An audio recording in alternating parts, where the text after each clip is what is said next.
अगर तुम मिल जाओ तो तुम्हारे पीछे ऐसा लकड़ा डाल के तोड़ देंगे हम। धीरे धीरे प्यार को बढ़ाना है।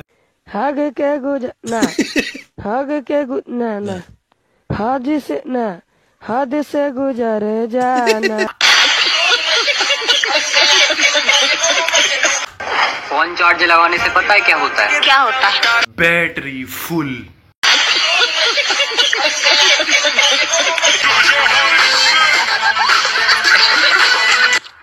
और लड़की ऐसी पटाओ कि 4 लोग बोले कि ये तो हमारे से बात करती।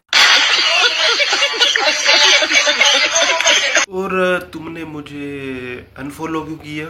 तुम मुझे हमेशा कलुआ कलुआ कहती हो। तो अनफॉलो करके कौन सा तुम गोरे हो गए, बीवी काले के काले हो।